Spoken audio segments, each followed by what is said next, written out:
What if one weapon changed the fate of entire nations?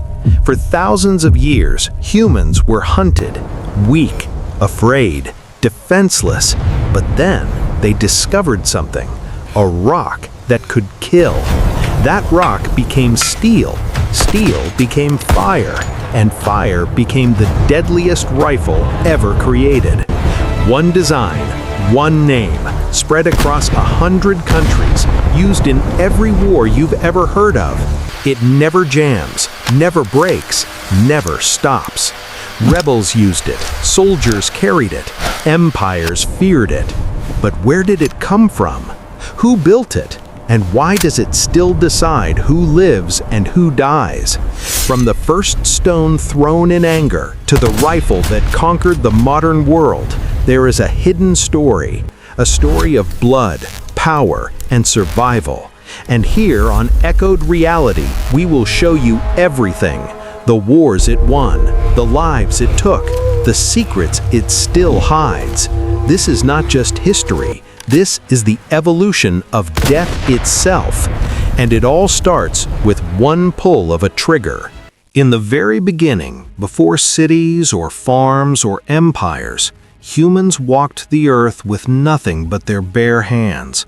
The world around them was filled with animals stronger, faster, and more dangerous than they were.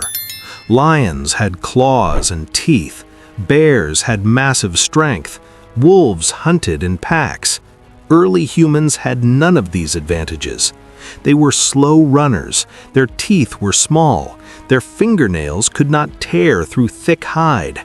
They were, in almost every way, prey. But they had something no other creature possessed.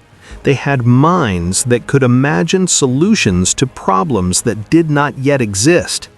The first weapon was not invented, it was discovered.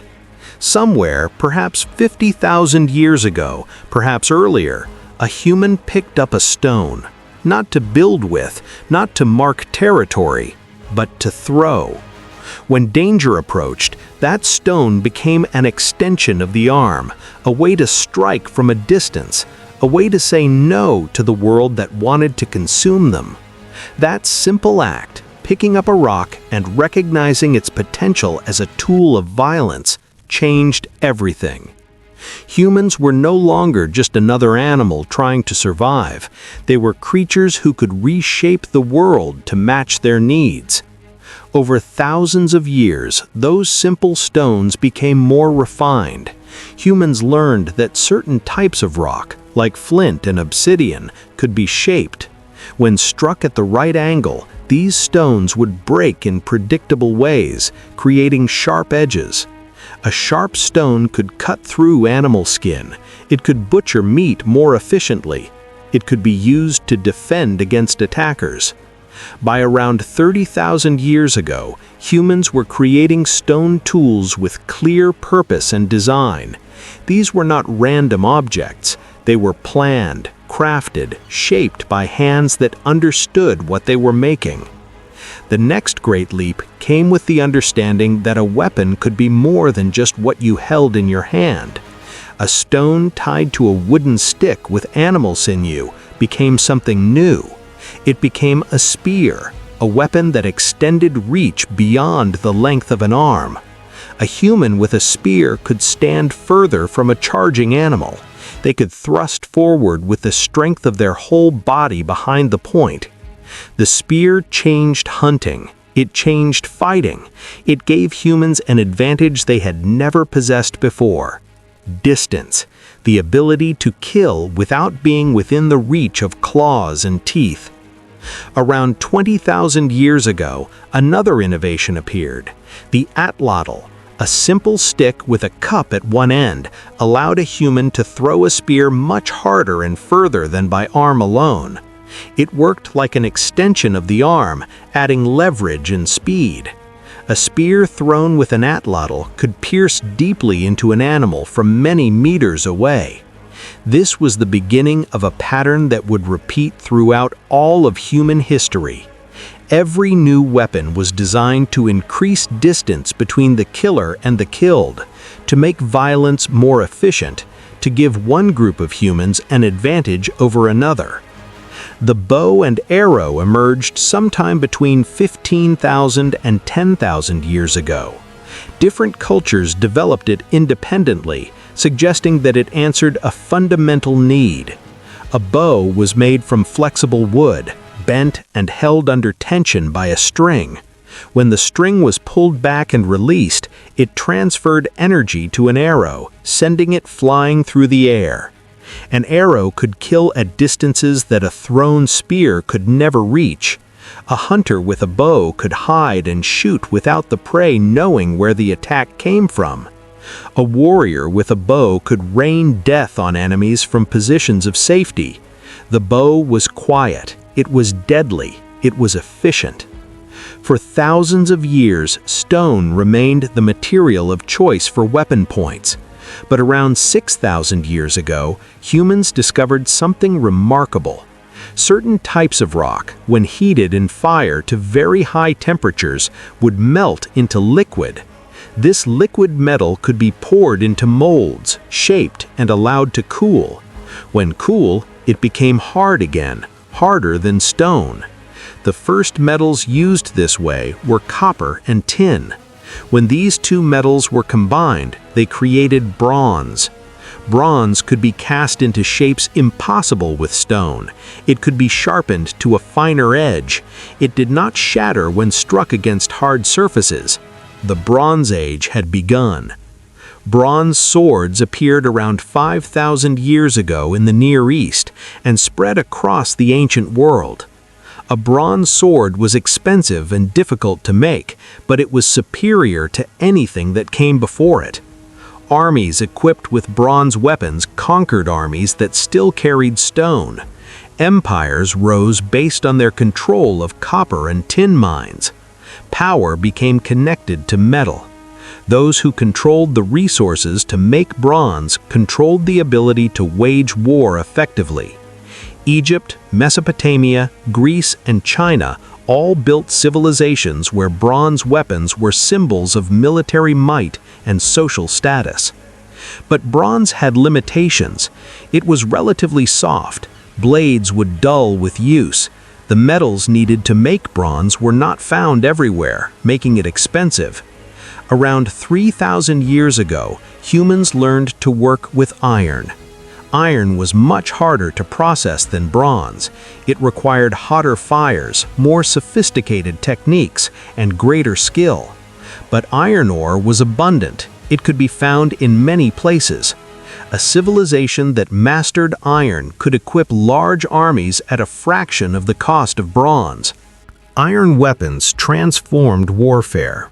Iron swords were stronger than bronze. Iron spearheads could punch through bronze armor. Around 1200 BCE, the Bronze Age collapsed in the Mediterranean world, partly because iron-using peoples had military advantages that bronze-using societies could not match. The Assyrians built an empire using iron weapons and advanced military tactics. The Romans, centuries later, equipped their legions with iron swords called gladius and iron-tipped javelins called pilum. These weapons, combined with discipline and organization, allowed Rome to conquer most of the known Western world. For over 2,000 years, from roughly 1000 BCE to 1000 CE, the basic weapons of war remained relatively unchanged. Swords, spears, bows, and arrows dominated battlefields. Improvements came slowly. Steel, which is iron with a small amount of carbon added, was developed and proved to be even stronger and more flexible than pure iron. Different cultures developed different sword designs. The Japanese katana was curved and designed for slashing. The European longsword was straighter and designed for both cutting and thrusting. Arab smiths created Damascus steel, renowned for its strength and beauty. But the fundamental technology remained the same. Battles were fought at close range. Warriors needed physical strength and years of training. Everything changed in the 9th century when Chinese alchemists, searching for an elixir of immortality, mixed together saltpeter, sulfur, and charcoal. The mixture burned with incredible intensity and power. When confined in a container and ignited, it exploded. The Chinese called it fire medicine. The rest of the world would call it gunpowder or black powder. At first, it was used for fireworks and signals, but by the 10th century, the Chinese were experimenting with weapons. They created fire lances, bamboo tubes filled with gunpowder that would shoot out flames and shrapnel. These were the ancestors of all firearms. The technology spread along trade routes. By the 13th century, knowledge of gunpowder had reached the Islamic world and Europe. The Mongols used early gunpowder weapons in their conquests. Arab engineers wrote detailed descriptions of how to manufacture black powder. European kingdoms, always searching for military advantages, invested heavily in this new technology. The first true guns appeared in Europe around 1300 CE. These were simple metal tubes closed at one end, loaded with powder and a stone or metal ball, and ignited through a small hole. When the powder exploded, it would push the ball out of the tube at high speed. These early guns were crude and dangerous. They were as likely to explode and kill the operator as they were to hit an enemy. They took a long time to load. One shot could take several minutes to prepare. They were inaccurate beyond very short distances. The smoke from black powder was thick and choking, obscuring vision after just a few shots. Yet they had one undeniable quality: they were terrifying. The sound of a gun firing was like thunder. The smoke and flash looked like the weapon itself was alive with fire. Psychologically, guns had an impact far beyond their actual effectiveness. By the 15th century, around the 1400s, guns had improved significantly. The matchlock mechanism was developed. This used a slow-burning cord called a match, held in a clamp on the side of the gun. When the trigger was pulled, the clamp would swing down and press the burning match into a small pan of gunpowder. This powder would ignite and send fire through a small hole into the main charge inside the barrel. The matchlock made guns somewhat more reliable and easier to use. Armies began training soldiers specifically as gunmen, standing in formations and firing in volleys. The matchlock had problems. The match had to stay lit, which was difficult in rain or wind. Soldiers had to carry burning matches into battle, which was dangerous. In 1610, the flintlock mechanism was invented in Europe. Instead of a burning match, the flintlock used a piece of flint held in a clamp. When the trigger was pulled, the flint would strike against a piece of steel, creating sparks. These sparks would fall into the powder pan and ignite the main charge. The flintlock was more reliable than the matchlock. It worked in rain. It did not require keeping a match burning. By the late 1600s and throughout the 1700s, the flintlock musket became the standard weapon of armies across the world. But these muskets were still slow to load. After firing, a soldier had to pour gunpowder down the barrel from a horn or paper cartridge, drop in a lead ball, push it down with a ramrod to compress it against the powder, add fresh powder to the pan, and then aim and fire. In battle, a well-trained soldier might fire 3 or 4 times per minute. The muskets were also very inaccurate. The inside of the barrel was smooth, so the ball would bounce around as it traveled down the tube. This meant the ball could go in almost any direction once it left the barrel. At 100 meters, a soldier had little chance of hitting a specific person. Armies compensated by having soldiers stand in tight lines and fire all together. The idea was that even if most shots missed, enough would hit to be effective. During the American Revolutionary War in the 1770s and the Napoleonic Wars in the early 1800s, flintlock muskets were the dominant weapons. Battles involved thousands of men standing in formations, loading and firing as quickly as possible, often through clouds of smoke so thick they could barely see. The casualty rates were horrific. Men stood in the open and shot at each other until one side broke and ran. There was little room for individual skill or tactics beyond following orders to load and fire. Improvements came in pieces. In 1807, a Scottish minister named Alexander Forsyth invented the percussion cap. This was a small metal cap filled with explosive material that was sensitive to impact. The cap fit over a small tube on the gun called a nipple. When struck by the gun's hammer, the cap would explode and send fire into the main charge. This was more reliable than flint. It worked in any weather. It was faster to use. By the 1840s, most militaries had switched to percussion cap systems. The next major advancement was the idea of rifling. Gunsmiths had known for centuries that cutting spiral grooves inside the barrel would make bullets spin and fly straighter. Spinning bullets were much more accurate. The problem was that rifled barrels were difficult to load. The bullet had to fit tightly into the grooves to spin properly, but pushing a tight bullet down a long barrel took time and effort. In battle, speed mattered more than accuracy, so most armies stuck with smooth-bore muskets. In the 1840s and 1850s, a French officer named Claude-Étienne Minié developed a new bullet design.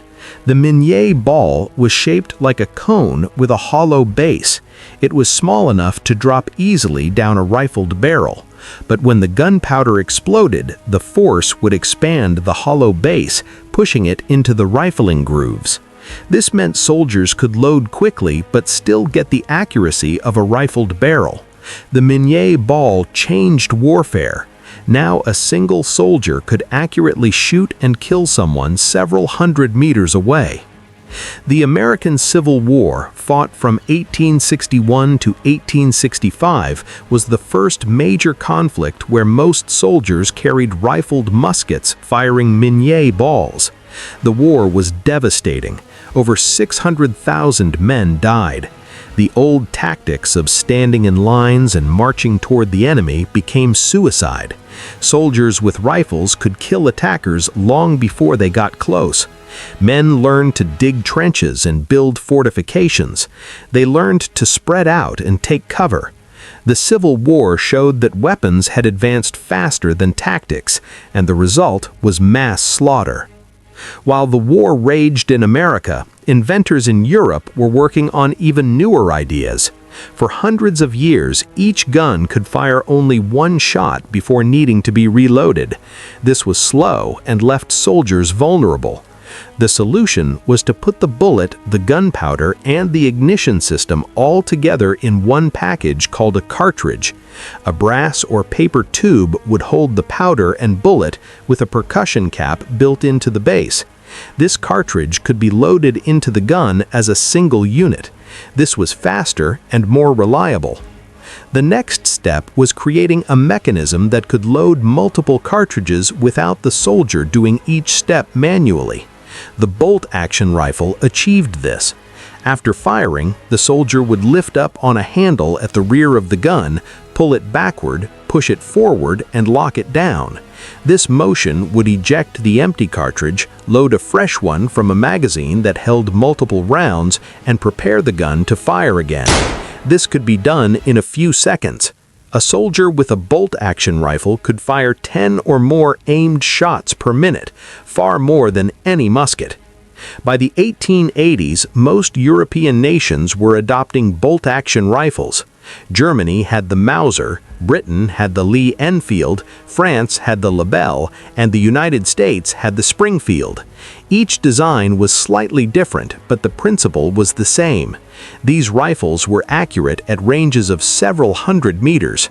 They fired powerful cartridges that could kill at over 1,000 meters. A single skilled rifleman could control a large area of ground. Infantry tactics began to emphasize marksmanship, taking cover, and using terrain for protection.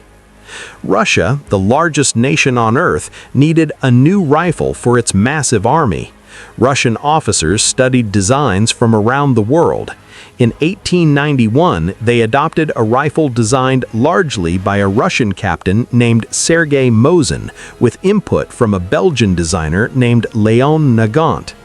The rifle was officially called the three-line rifle, model 1891, but it became known simply as the Mosin Nagant. The number 3 line referred to the caliber measured in an old Russian unit. In modern terms, it fired a 7.62 by 54 mm cartridge, a long and powerful round.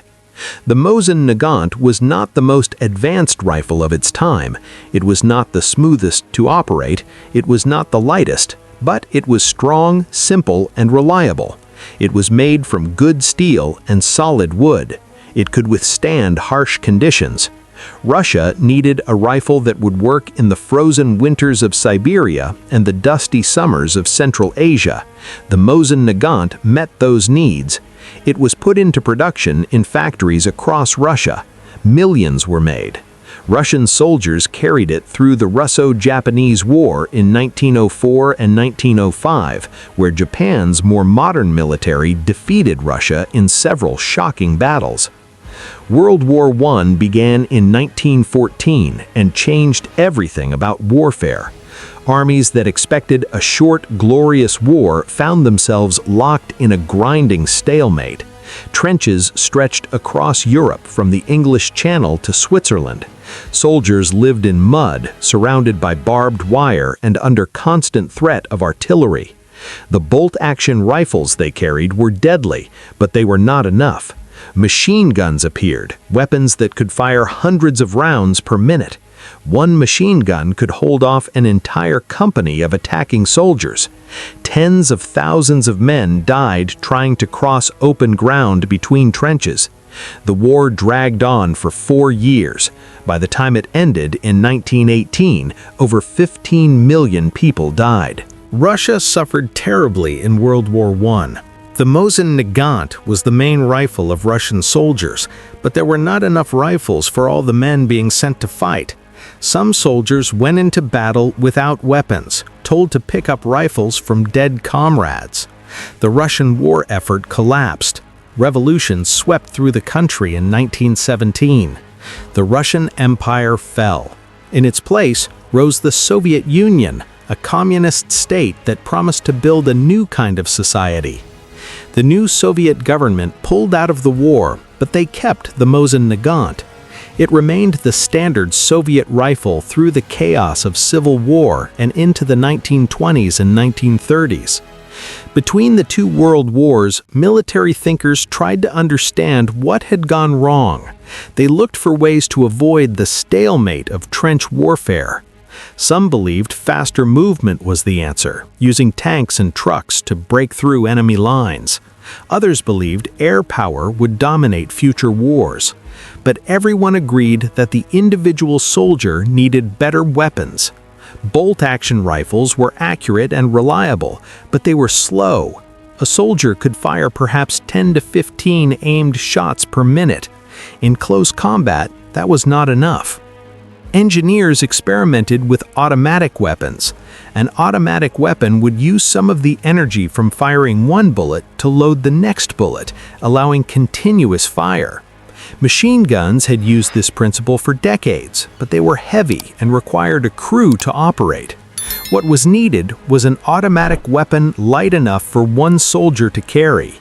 Semi-automatic rifles, which fired one shot with each trigger pull but reloaded automatically, began to appear in the 1930s.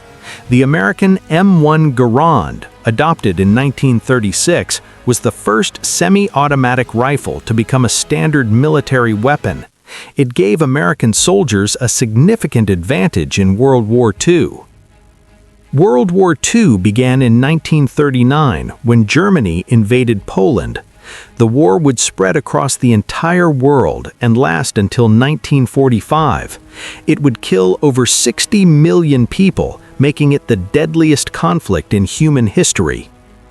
The Soviet Union was invaded by Germany in June 1941. German forces drove deep into Soviet territory, capturing millions of soldiers and killing millions of civilians. Soviet soldiers fought back with whatever weapons they had. The Mosin Nagant was still the main rifle. It was not automatic or semi-automatic. It was a bolt-action rifle from 1891, 50 years old by the time the war began. But Soviet soldiers used it effectively, particularly as snipers. The long, powerful cartridge made the Mosin Nagant very accurate at long range. Germany, meanwhile, had been experimenting with new ideas.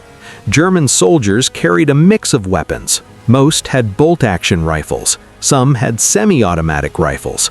Others had submachine guns, short-range automatic weapons that fired pistol ammunition. German officers noticed a problem. The bolt-action rifles were accurate but slow. The submachine guns could fire rapidly but were only effective at close range. What was needed was something in between. In 1942, German engineers developed a new concept. They created a cartridge that was shorter and less powerful than a full rifle cartridge, but more powerful than a pistol round. This intermediate cartridge had less recoil, which meant a soldier could fire it automatically and still control where the bullets went. They built a rifle around this cartridge. It could switch between semi-automatic and fully automatic fire. It had a detachable box magazine that held 30 rounds. The rifle was called the Sturmgewehr 44, which means Assault Rifle 44. The STG-44 was the first true assault rifle, a weapon that combined the range and accuracy of a rifle with the rapid fire of a submachine gun. German soldiers who received the STG-44 found it highly effective in combat. It was reliable, easy to use, and gave one soldier significant firepower. But Germany introduced it too late in the war and could not produce enough to make a difference. Germany was being crushed between Soviet forces advancing from the east and American and British forces advancing from the west. In May 1945, Germany surrendered. The war in Europe ended. The Soviet Union had won, but at a terrible cost. Over 27 million Soviet citizens had died. Entire cities were destroyed. The Soviet leadership was determined that their country would never be so vulnerable again. They needed to rebuild their military with the best possible weapons. Soviet engineers had captured examples of the German STG-44. They studied it carefully. They understood the concept of an intermediate cartridge and an assault rifle. They decided to develop their own version. The task was given to multiple design teams. One of those teams was led by a man named Mikhail Kalashnikov. Kalashnikov had been a tank mechanic and then a tank commander in the war. He was wounded in battle in 1941 and spent time recovering in a hospital. There, he began sketching ideas for weapons.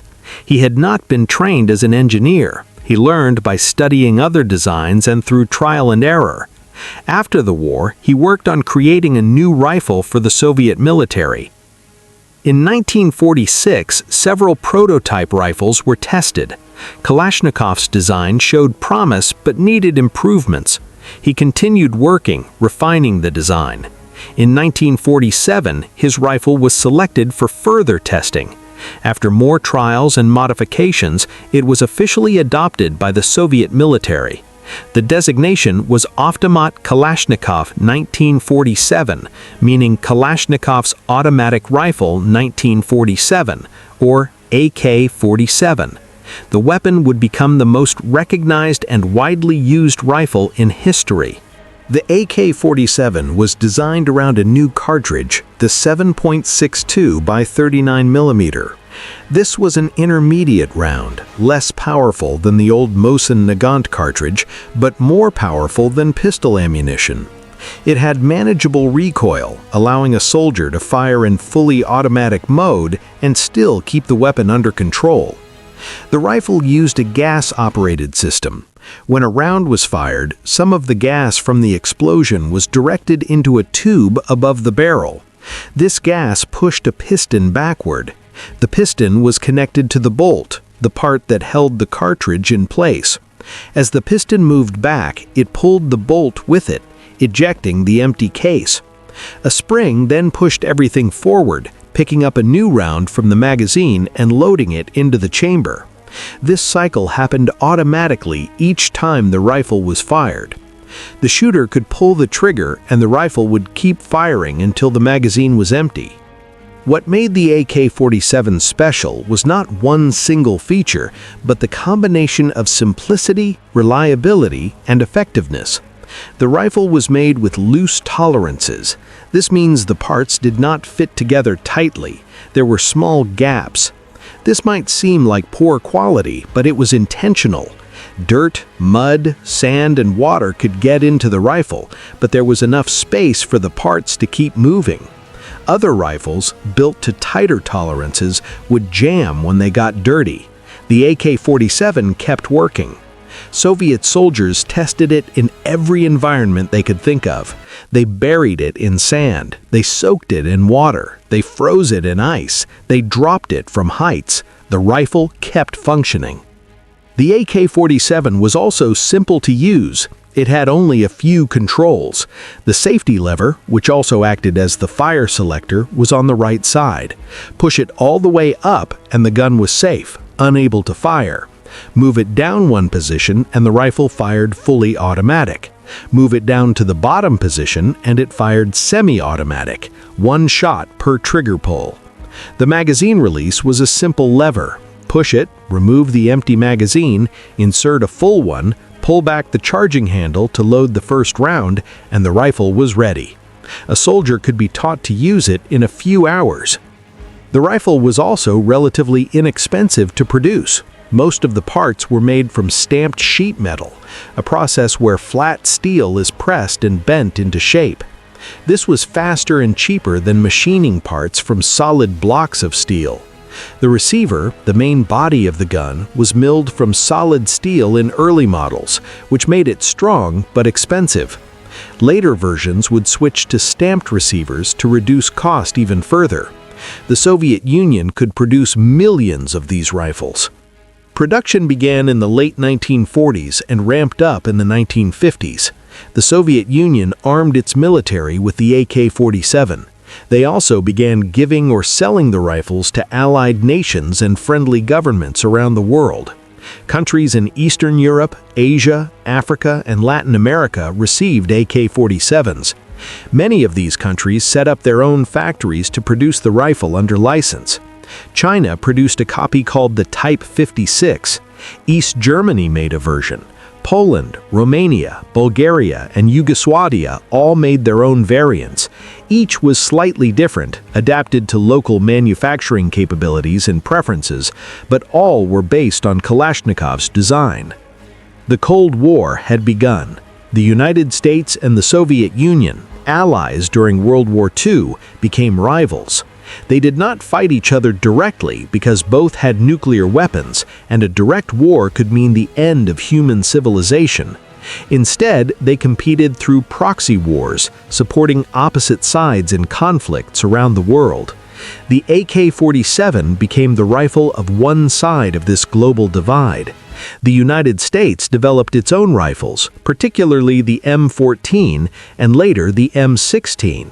When wars broke out in Korea, Vietnam, Africa, and Central America, fighters on opposite sides often carried different rifles, one side with AKs and the other with American weapons. The Vietnam War, which intensified in the 1960s and lasted until 1975, showed the AK-47's strengths. American soldiers carried M16 rifles, which were lighter and fired a smaller, faster bullet. The M16 was accurate and had less recoil, but early versions had reliability problems in the jungle environment. The rifles would jam when they got dirty or wet. North Vietnamese and Viet Cong fighters carried AK-47s and their Chinese-made equivalents. These rifles worked in the humid, muddy conditions of the jungle. They kept firing even when poorly maintained. American soldiers sometimes picked up captured AKs because they trusted them more than their own rifles. By the late 1950s, the Soviet military had decided to improve the original AK-47 design. The goal was to make the rifle lighter and cheaper to produce while maintaining all the reliability and effectiveness.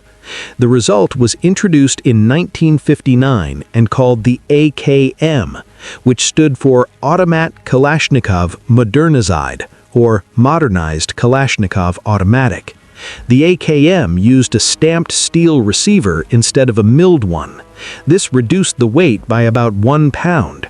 It added a small device inside that slowed the rate of fire slightly, making the rifle easier to control in automatic mode. The muzzle device at the end of the barrel was redesigned to help reduce muzzle climb, the tendency of the barrel to rise when firing automatically. The AKM looked very similar to the AK-47. Most people couldn't tell them apart just by looking, but to the soldiers carrying them, the reduction in weight was noticeable. Over a long march or a full day of combat, every pound mattered. The AKM became the new standard. Production of the original AK-47 stopped, and factories switched to making the AKM. Tens of millions were produced. The AKM was exported even more widely than the AK-47. It became the most common variant of the Kalashnikov rifle in the world. Meanwhile, the United States and NATO allies were moving towards smaller calibers. In the 1960s, the United States adopted the M16 rifle, which fired a 5.56 by 45 mm cartridge. This bullet was much smaller and lighter than the 7.62 ammunition. A soldier could carry more rounds for the same weight. The smaller bullet had less recoil, making the rifle easier to shoot accurately, especially in automatic fire. The smaller round was also effective. At the distances where most combat actually occurred, usually within 300 meters, the 5.56 bullet performed well. It was fast, and when it hit a target, it would tumble and fragment, causing significant damage. Soviet military analysts watched this trend. They conducted their own studies on combat ranges and bullet effectiveness. They concluded that a smaller, lighter cartridge would be beneficial. In the late 1960s and early 1970s, Soviet engineers developed a new cartridge, the 5.45 by 39 mm. It was smaller than the 7.62 by 39 used in the AKM, but larger than the American 5.56. It had a relatively heavy bullet for its size, which helped it remain stable in flight and penetrate targets effectively. With a new cartridge, they needed a new rifle. Rather than start from scratch, they adapted the proven AKM design. The new rifle was designated the AK-74. The number indicated the year it was officially adopted, 1974. The AK-74 looked similar to the AKM, but had visible differences. The magazine was made of a distinctive orange-brown plastic material instead of metal. This plastic was lighter and did not corrode. The muzzle brake at the end of the barrel was larger and had a more complex shape. This brake was very effective at reducing recoil and keeping the muzzle down during automatic fire. The AK-74 fired the 5.45 mm round, which had significantly less recoil than the 7.62. A soldier could fire the AK-74 on full automatic and keep it on target much more easily than with the AKM. The rifle was also slightly lighter because the smaller ammunition allowed for a lighter overall design. Soviet soldiers began receiving the AK-74 in the mid-1970s. It gradually replaced the AKM as the standard rifle. The Soviet Union invaded Afghanistan in 1979, beginning a war that would last nearly 10 years. Soviet soldiers carried their new AK-74 rifles into the mountains and deserts of Afghanistan. The rifle performed well. The smaller round was effective against human targets. The reliability remained excellent. Dust and sand did not stop the rifle from functioning. Afghan fighters, many armed with older AKM and AK-47 rifles, found themselves outgunned by the more controllable AK-74. The Soviet Union eventually withdrew from Afghanistan in 1989, defeated not by weapons but by the determination of the Afghan resistance and the cost of a prolonged war. 2 years later, in 1991, the Soviet Union collapsed. The communist system that had governed the country since 1917 fell apart. The Soviet Union broke into 15 separate nations. Russia was the largest and inherited most of the Soviet military and its industries. The factories that had produced millions of Kalashnikov rifles continued operating, now under Russian control. The 1990s were a chaotic time for Russia. The economy struggled, the military was underfunded, but conflicts continued. Russia fought wars in Chechnya, a region in the Caucasus Mountains that wanted independence. These were brutal urban combat situations, with fighting in cities and villages. Russian soldiers used their AK-74 rifles along with other weapons in these difficult conditions. During this time, weapon designers in Russia were thinking about the future. The basic Kalashnikov design was over 40 years old. It was still reliable, but militaries around the world were adopting more modern features. Rifles were being equipped with rail systems that allowed easy attachment of optical sights, flashlights, laser pointers, and other accessories. Soldiers wanted adjustable stocks that could be extended or collapsed for different situations. They wanted weapons that could be customized for different missions. Russia developed the AK-100 series in the 1990s. These were updated Kalashnikov rifles designed for modern needs and for export to foreign militaries. The series included several different models with different calibers and features. One of these was the AK-103, introduced around 2001. The AK-103 returned to the larger 7.62 by 39 mm cartridge, the same round used in the original AK-47 and AKM. Some military experts believed the 5.45 round used in the AK-74, while easier to control, lacked stopping power. The 7.62 round was heavier and delivered more energy to the target. It was also better at penetrating barriers like car doors, walls, and body armor. The AK-103 incorporated modern features while maintaining the basic Kalashnikov operating system. It had a side-folding stock made from polymer, a type of tough plastic, which made the rifle more compact for carrying in vehicles or for paratroopers. It had a rail on the left side of the receiver that allowed mounting of Russian standard optical sights. The rifle could accept suppressors, devices that reduced the sound of firing. It used modern high-strength plastics for furniture instead of wood. But internally, the gas piston system, the rotating bolt, the basic mechanism were all the same as Kalashnikov had designed decades earlier. The AK-103 was primarily an export rifle. Russia sold it to countries like Venezuela, Indonesia, and others who wanted a reliable, modern rifle that used the widely available 7.62 by 39 ammunition. The global market was flooded with this ammunition because of the tens of millions of AKMs that had been produced. Switching to the AK-103 allowed countries to use their existing ammunition stocks. At the same time, Russia was working on an even more modernized rifle for its own military.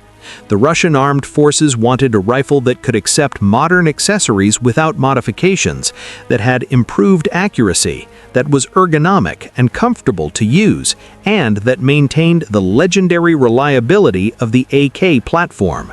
Development began in the early 2000s. Multiple designs were tested. The result was the AK-12. The AK-12 was officially adopted by the Russian military in 2018, though development and testing had been ongoing for over a decade. The rifle represented the most significant update to the Kalashnikov design since the original. It retained the gas piston operating system, the rotating bolt, and the basic layout, but nearly everything else was modernized. The rifle had multiple Picatinny rails built into the design. These are standardized mounting points that allow attachment of virtually any modern sight, light, or accessory. The top of the receiver had a long rail for optics. The handguard had rails on the sides and bottom. The stock was fully adjustable. It could be extended or collapsed to fit different-sized soldiers or to accommodate body armor. It could be folded to the side for storage or transport. The pistol grip was more ergonomic, shaped to fit a human hand comfortably. The controls were improved. The safety and fire selector were easier to operate. The charging handle could be installed on either the left or right side, allowing left-handed shooters to use the rifle comfortably. The AK-12 came in different calibers. The primary version fired the 5.45 by 39 mm round, continuing the standard set by the AK-74. Another version fired the 7.62 by 39 mm for users who preferred that round. The rifle had a new fire control system that offered multiple modes. A soldier could select safe, semi-automatic, 2-round burst, or fully automatic. The 2-round burst mode was interesting.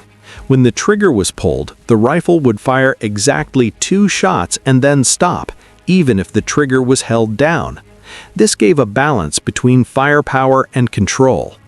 The AK-12 had improved accuracy compared to earlier Kalashnikov rifles. The barrel and internal parts were manufactured to higher standards. The sights were better. With a good optical sight mounted, a trained shooter could hit targets at longer ranges more consistently. But the design retained loose enough tolerances to maintain reliability. The rifle still worked when dirty, when wet, when cold. Tests showed it could fire thousands of rounds without cleaning and continue functioning. This was essential. A rifle that only works when perfectly maintained is not useful in real combat. The Russian military began issuing the AK-12 to frontline units in 2018. Production ramped up, and over the following years, more soldiers received the new rifle. It represented the evolution of a design that had begun in 1947. From the original AK-47 to the AKM to the AK-74 and now the AK-12, the core concept remained. A simple, reliable, effective rifle that could be produced in large numbers and that would work in any environment. Each generation added improvements, incorporated new materials, responded to lessons learned in combat, but never abandoned the basic principles that made the design successful. Today, the Kalashnikov family of rifles is the most widely distributed weapon system in the world. Estimates suggest that over 100 million AK pattern rifles have been manufactured since 1947. They have been used in every major conflict since the 1950s. They are carried by national militaries, by police forces, by rebel groups, by terrorist organizations, by freedom fighters, depending on who is telling the story. The rifle has become a symbol, appearing on flags and emblems, featured in movies and video games, recognized instantly by its distinctive silhouette. Other nations developed their own rifles along different paths. The United States continued refining the M16 design, creating the M4 carbine, a shorter and lighter version used extensively in the wars in Iraq and Afghanistan. European nations developed weapons like the German G36, the Belgian FN Scar, and the British SA-80. Each had different design philosophies, but all shared common goals: reliability, accuracy, adaptability, and effectiveness. Modern military rifles are complex systems that incorporate decades of technological advancement. The materials used today would have been unthinkable 50 years ago. High-strength aluminum alloys make receivers that are lighter than steel, but strong enough to contain the pressures of firing. Advanced polymers, far stronger than early plastics, are used for stocks, grips, handguards, and even magazines. These polymers do not warp with temperature changes. They do not rot or corrode. They can be molded into complex shapes that would be difficult or impossible to create from wood or metal. Barrels are made from specialized steels that resist heat and wear. The inside of the barrel can be treated with coatings or chrome plating that extends its lifespan.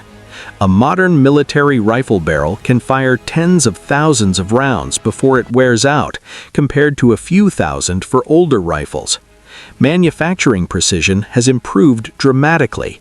Computer-controlled machines can cut metal to tolerances measured in thousandths of an inch. This precision improves accuracy and consistency. Every rifle coming off a production line performs almost identically. Optics have become standard equipment. In the past, only snipers used telescopic sights. Today, almost every soldier in a modern military has some form of optical sight on their rifle. Red dot sights project an illuminated dot onto a lens. The soldier looks through the lens, puts the dot on the target, and fires. These sights are fast to use, work in most lighting conditions, and require minimal training. More advanced sights include magnification, allowing a soldier to engage targets at longer ranges with greater precision. Some sights have built-in rangefinders and ballistic computers that calculate exactly where to aim based on the distance to the target and environmental conditions. Night vision and thermal imaging have become smaller, lighter, and more capable. Early night vision devices were bulky and only worked in partial darkness. Modern devices can amplify even starlight to create a clear image. Thermal imaging detects heat, allowing a soldier to see living targets even in complete darkness, through smoke, or in dense vegetation. A soldier with a thermal sight can identify an enemy hiding in a building by the heat of their body.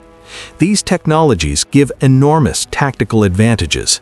An army that can fight effectively at night can operate continuously, giving no rest to the enemy. Laser aiming devices have become common. A small laser mounted on the rifle projects a dot onto the target.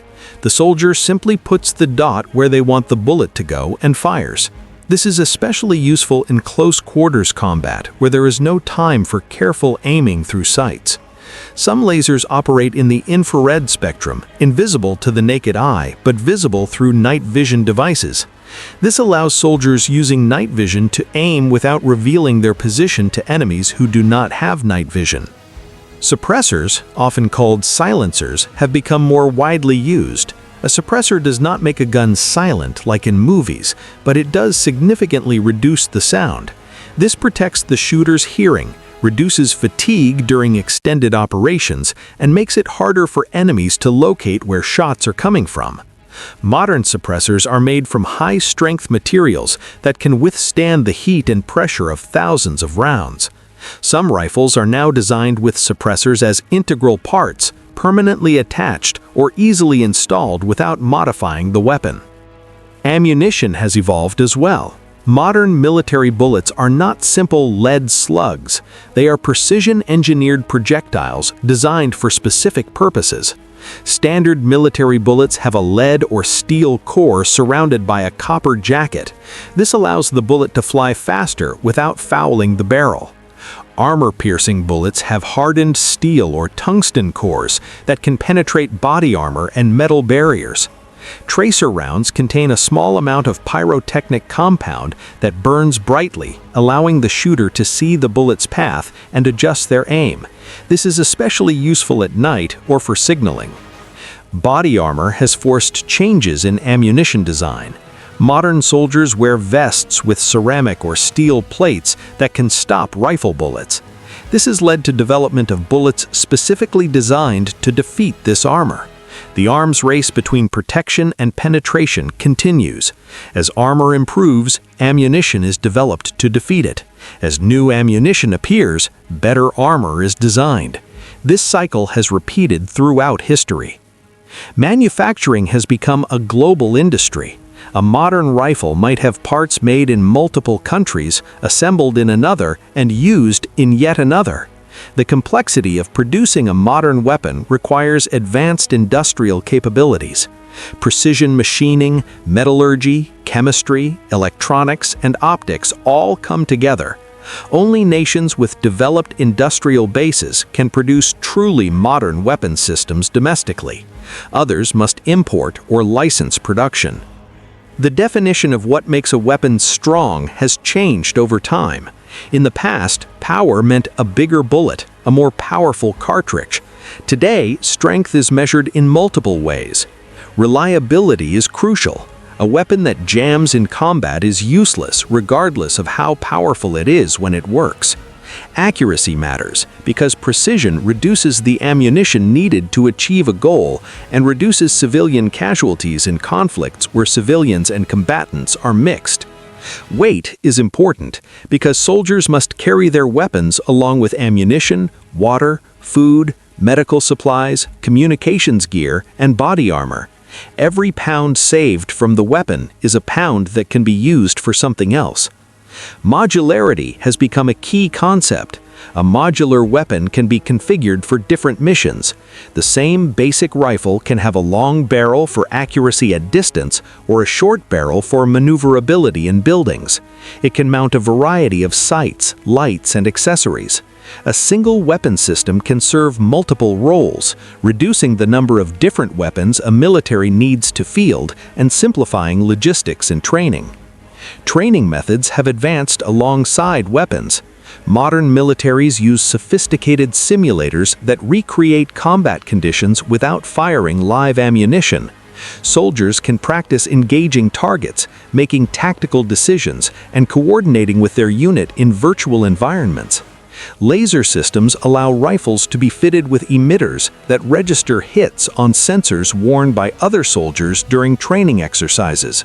This provides realistic feedback without danger. When soldiers do fire live ammunition, modern ranges have electronic targets that record exactly where each shot hits, allowing precise measurement of accuracy and immediate feedback. The role of the rifle on the modern battlefield exists within a complex system. Infantry soldiers with rifles are supported by indirect fire from artillery and mortars, close air support from helicopters and aircraft, armored vehicles, intelligence from satellites and drones, and real-time communication networks.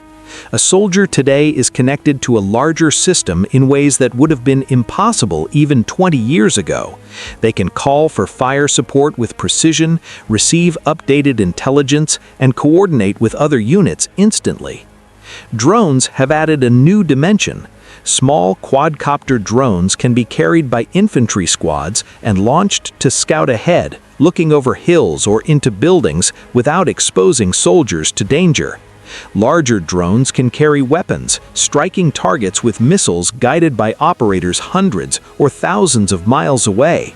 Some military thinkers believe that the future belongs to unmanned systems, that eventually human soldiers will be removed from direct combat. Others argue that there will always be a need for humans on the ground, that territory can only truly be controlled by soldiers physically present. The ethical questions surrounding weapons development have become more prominent. International laws govern what types of weapons can be used in war. Chemical and biological weapons are banned by treaty. Landmines, which remain dangerous long after conflicts end, are restricted. Cluster munitions, which spread small bomblets over a wide area and often fail to explode, leaving them as hazards for civilians, are controversial. As weapons become more sophisticated, questions arise about autonomous systems that could select and engage targets without human intervention. Where is the line between a tool controlled by a human and a weapon that makes its own decisions? The economics of modern weapons are staggering. A single advanced rifle might cost several $1,000s. Outfit an entire army and the cost reaches billions. This does not include ammunition, training, maintenance, and eventual replacement. Only wealthy nations can afford to equip their militaries with the latest technology. This creates asymmetry. Wealthier nations have significant military advantages, but history has shown repeatedly that technology alone does not guarantee victory. Determination, strategy, knowledge of terrain, and willingness to accept casualties can offset technological disadvantages. The export and proliferation of weapons is a constant concern. Rifles manufactured in one country are sold or given to others. Sometimes these transfers are official, nation to nation. Sometimes they are illegal, flowing through black markets to whoever can pay. Weapons from conflicts in the Cold War still circulate today. AK-47s manufactured in the 1960s are still being used in conflicts in the 2020s. These weapons are durable enough to last decades with minimal maintenance. This longevity means that once weapons are introduced to a region, they tend to stay there, passing from conflict to conflict. Looking at current trends, several patterns emerge. There is a push toward lighter weight without sacrificing capability. New materials, particularly advanced composites and polymers, allow reduction in weight while maintaining strength. There is increased emphasis on accuracy at longer ranges. Engagements in mountainous terrain like Afghanistan showed the need for rifles that could engage targets at 500 or 600 meters, beyond the range where many assault rifles were most effective. This has led some militaries to reconsider cartridge choices, with some moving toward more powerful rounds that maintain energy at distance. Modular design continues to expand. The concept of a single weapon that can be quickly reconfigured for different roles appeals to military planners. It simplifies supply chains, reduces training burden, and provides flexibility. A rifle that can switch calibers by changing barrels and other components gives a unit options without needing entirely different weapons. Electronics are being integrated more deeply. Some rifles now have built-in sensors that track how many rounds have been fired, useful for maintenance scheduling. Programmable sights can link to other systems, sharing targeting information. Proposals exist for rifles that could interface with helmet-mounted displays, allowing a soldier to aim around corners without exposing themselves by using a camera on the rifle. These technologies are expensive and add complexity, creating potential points of failure, but they offer capabilities that previous generations could not imagine. The question of what makes a weapon the strongest today does not have a simple answer. Different militaries have different needs based on their strategic goals, the terrain they expect to fight in, and their industrial and economic capabilities. A rifle optimized for urban warfare might not be ideal for desert or jungle combat. A weapon that excels in the hands of highly trained special operations soldiers might be too complex for a conscript army with limited training time. The strongest weapon is the one that best matches the needs of the user in their specific context. Some weapons are widely regarded as among the most effective currently in service. The AK-12, the American M4A1, the German HK-416, the Belgian FN SCAR, and the Austrian Steyr AUG are all considered top-tier military rifles. Each has strengths. The AK-12 maintains the legendary reliability of the Kalashnikov platform while incorporating modern features. The M4A1 is lightweight, accurate, and benefits from decades of development and a vast ecosystem of accessories and parts. The HK-416 is known for exceptional reliability even in harsh conditions. The FN SCAR is modular and can switch calibers relatively easily. The Steyr AUG has a compact bullpup design where the action is behind the trigger, making the rifle shorter for the same barrel length. What these weapons share is that they are all mature designs, refined over years or decades of use. They are reliable, accurate enough for their intended purposes, ergonomic, and capable of mounting modern accessories. They are produced by nations with advanced manufacturing capabilities.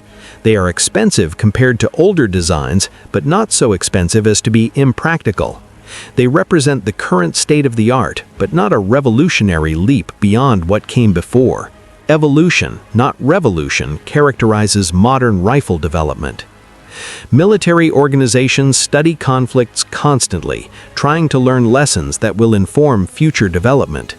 The wars in Iraq and Afghanistan, which lasted nearly 2 decades, provided extensive data on how modern weapons perform in sustained combat.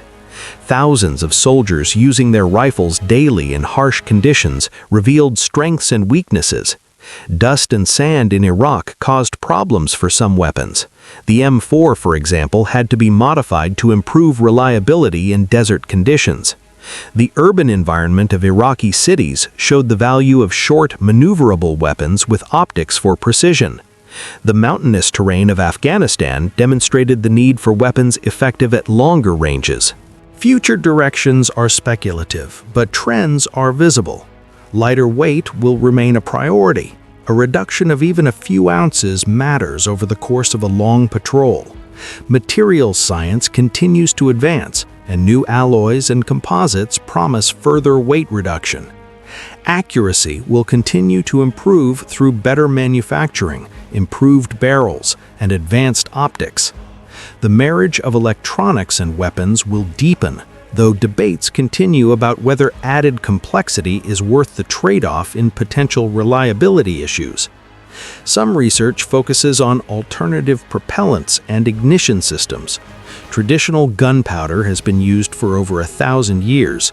It is well understood, relatively safe to handle, and effective, but it produces significant heat and fouling, wears out barrels, and has limits on the velocity it can impart to a projectile. Alternative propellants could potentially offer higher velocities with less fouling.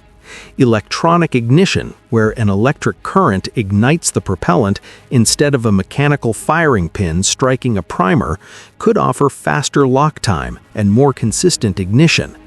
These technologies remain mostly experimental. Caseless ammunition, where the propellant is molded around the bullet without a brass cartridge case, has been explored for decades. The advantage would be lighter ammunition and faster firing, since there's no case to eject. The disadvantages include sensitivity to heat and moisture and difficulty in manufacturing.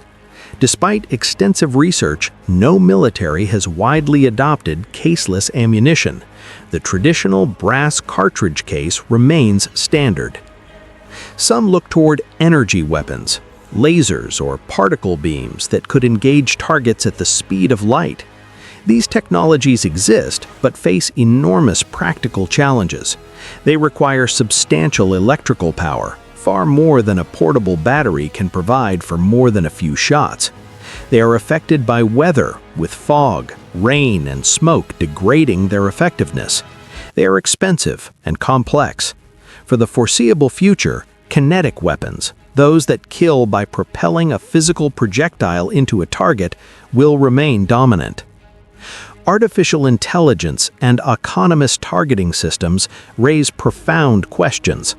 A weapon that can identify and engage targets without human input could react faster than any human, potentially providing significant tactical advantages.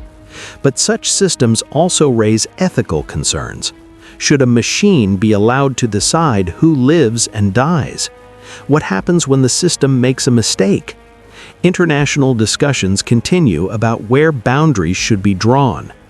What remains clear is that weapons, and rifles specifically, continue to be seen as necessary by nations and groups around the world. The human tendency toward conflict has not diminished. Territory disputes, resource competition, ideological differences, ethnic tensions, and simple power struggles continue to drive violence. As long as this remains true, there will be demand for weapons. Those weapons will continue to evolve, incorporating new technologies, responding to lessons learned in combat, and adapting to changing tactical environments.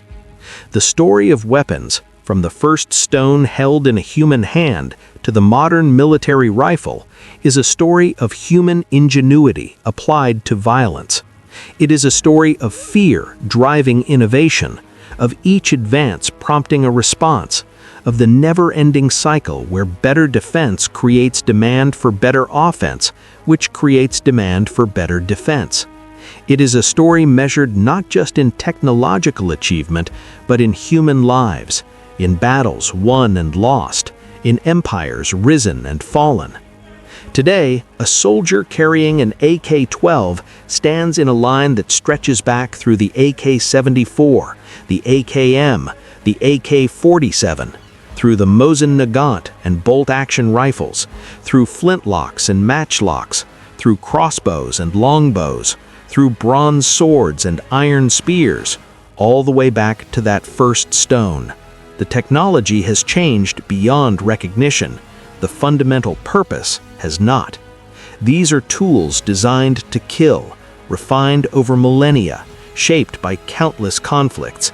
carrying within them the entire history of human warfare.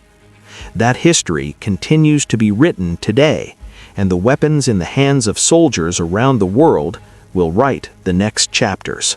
From a single stone to the rifle that changed the world, the journey of weapons is written in blood and silence. But this is only one chapter. History hides many more secrets. Wars that were never spoken about, weapons that disappeared into shadows, decisions that shaped your world without you ever knowing. The past is not dead. It whispers, and if you listen carefully, you will hear its voice. Here on Echoed Reality, we uncover what was buried, we reveal what was forgotten, and we bring the hidden truth into the light. The story doesn't end here. It never does, because the weapons of yesterday are still shaping the wars of tomorrow, and the echo of that first stone still rings in the air. Stay with us. More truths are waiting, and some of them will change everything you thought you knew.